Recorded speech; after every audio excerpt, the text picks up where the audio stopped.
If it's something that's going to go to court, like an OWI or something like that, it's automatically kept, burn the CD, and put evidence. What happens if someone tests the traffic stop or someone try to go back? Absolutely.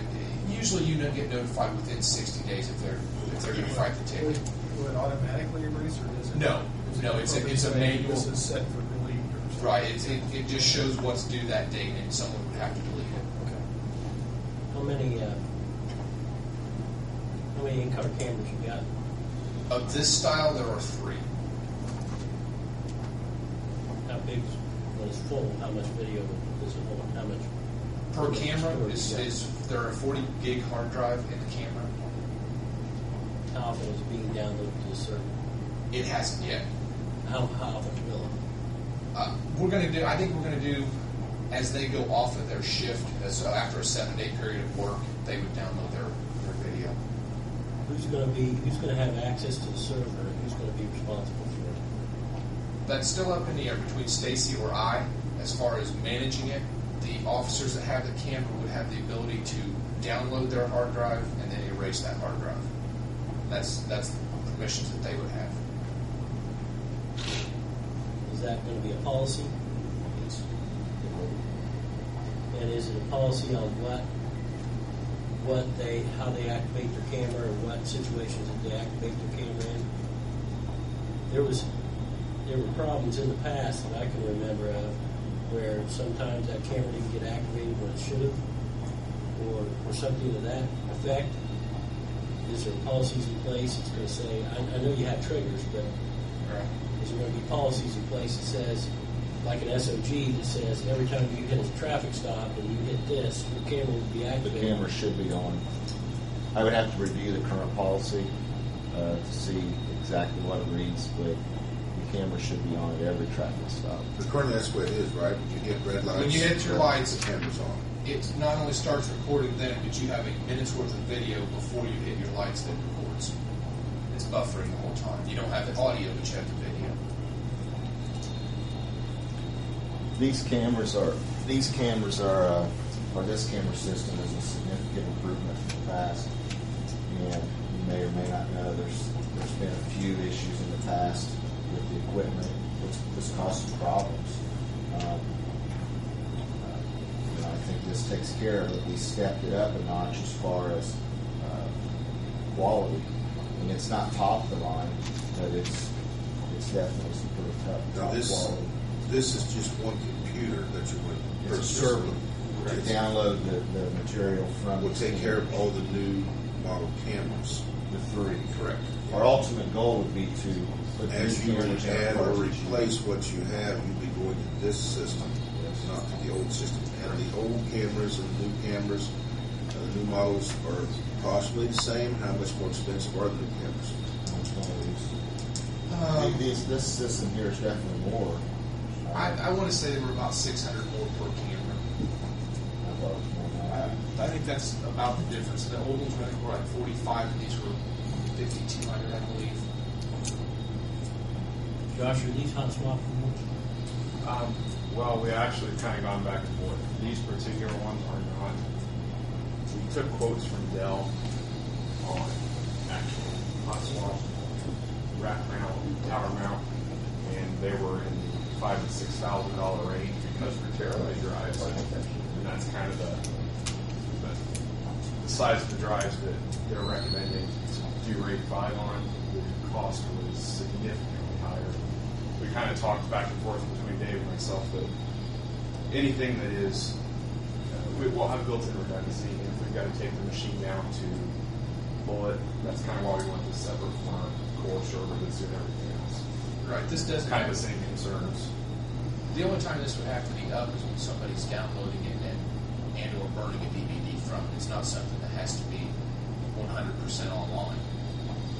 But that's kind of where I got the same quotes. The RAID controller basically allows us to add 4 drives. Right now we're just looking at 3. And we'll actually have a combined capacity of 2 terabytes.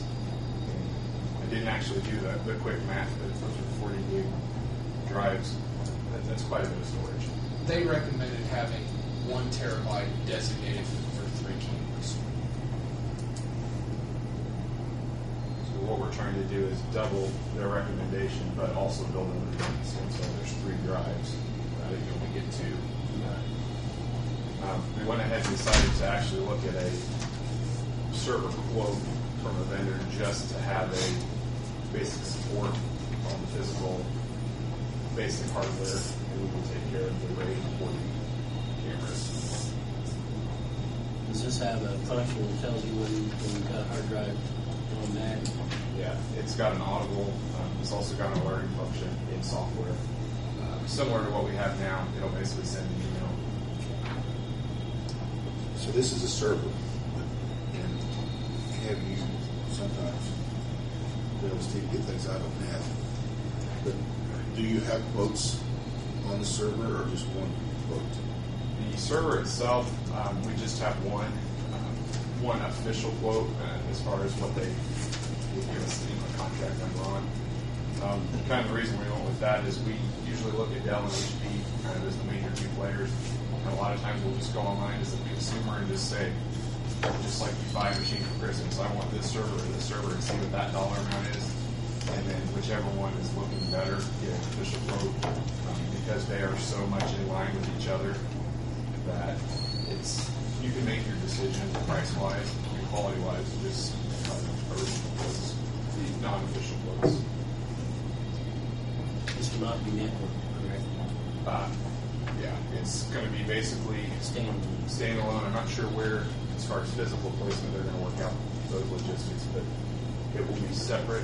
The only thing we did discuss is actually putting a separate firewall and taking it to our network so that it can email alerts out. I'm not sure exactly. I haven't seen the software. If there's anything that it does, like when somebody downloads something or somebody does an erase, if it will email it out. But that would be a cost. Not a large cost. What is the quote that you have there?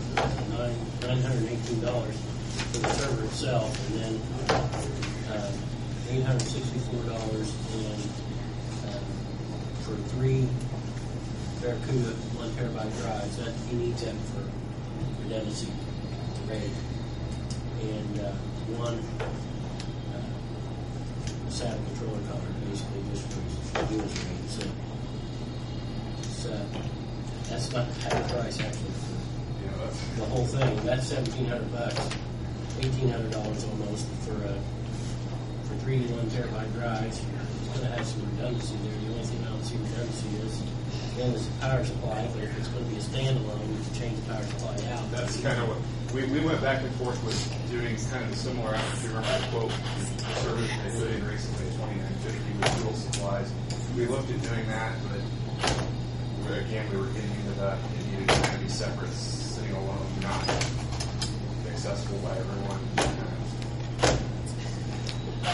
One thing we did discuss, and I know it's kind of on my mind, is the RAID controller itself is kind of our non-redundant piece. We kind of talked about it a little bit. Go ahead and purchase it now if it's working satisfactorily. I've used not that exact model, it's a newer model that RAID before. And if we are happy with it, watch that price point if it goes down when we purchase a spare. To actually have a spare redundant controller. That may sound a little too technical, but it's if that fails, if we have to purchase another one, it can be a couple days. We send it back up with backup. But it's the one piece that is really critical to keeping the redundancy in place. We could still have a failure even with the entire server and pick up the drives, put it in another computer, but it has to still have that special card that keeps things backed up. And it's $324. I didn't buy 2 just because I don't really see the need to buy it right now. I want to make sure that we're content with that. That says we have to have the board feels easy with it, or should we get a quote? How much is it? It's under, because they say 50,000 and under, you're supposed to have 3 quotes. Josh, we don't need an operating system at all. We're actually looking at, they don't require a server OS.